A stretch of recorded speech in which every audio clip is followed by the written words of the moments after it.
Sainteté un jour, sainteté pour toujours. Aujourd'hui, la parole de Dieu nous interpelle avec force à travers les deux textes qu'on a. L'alliance de Dieu avec Noé et la question cruciale que Jésus pose à ses disciples.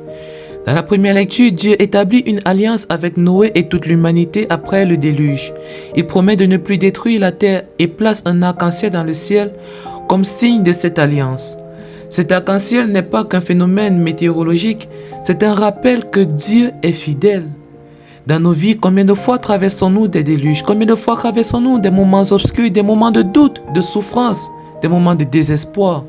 Pourtant, Dieu est là, au milieu de tout cela. Il nous dit, « Je suis avec toi, je ne t'abandonnerai pas. » Et nous, comment répondons-nous à cette alliance? Sommes-nous des artisans de paix, de réconciliation, de vie? Ou contribuons-nous à la destruction par nos paroles, nos actions, notre indifférence? Dans l'évangile, Jésus pose une question cruciale à ses disciples. « Pour vous, qui suis-je » Pierre répond avec enthousiasme, « Tu es le Christ ». Mais quand Jésus annonce sa passion, Pierre refuse, il refuse d'y croire.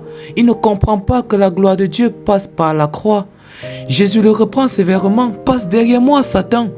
Pourquoi une telle réaction? Parce que Pierre veut un Messie triomphant, un Messie sans souffrance, sans sacrifice.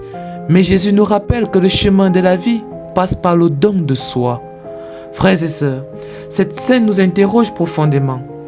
Dans nos vies, qui est Jésus pour nous? Pour toi, qui est Jésus? Est-il un simple guide moral? Un consolateur dans les moments difficiles? Ou il est vraiment le Christ, le Fils de Dieu, qui nous appelle à prendre notre croix et à le suivre? Combien de fois, comme Pierre, refusons-nous la croix? Nous voulons une vie facile, sans épreuve, sans engagement, sans rien de difficile. Mais Jésus nous dit, si quelqu'un veut marcher à ma suite, qu'il renonce à lui-même, qu'il prenne sa croix et qu'il me suive. Aujourd'hui, la parole de Dieu nous invite à un double mouvement. Croire à l'alliance de Dieu, même dans les tempêtes de la vie, et suivre Jésus avec vérité en acceptant nos croix quotidiennes. Frères et sœurs, ne fuyons pas ces appels et je crois personnellement que c'est par eux que nous pouvons être sanctifiés. Dans nos familles, nos lieux de travail, nos communautés, vivons en artisans d'alliance et en disciples courageux.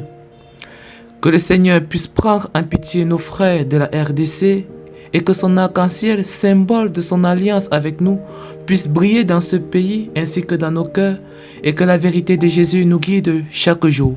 Sainteté un jour, sainteté pour toujours.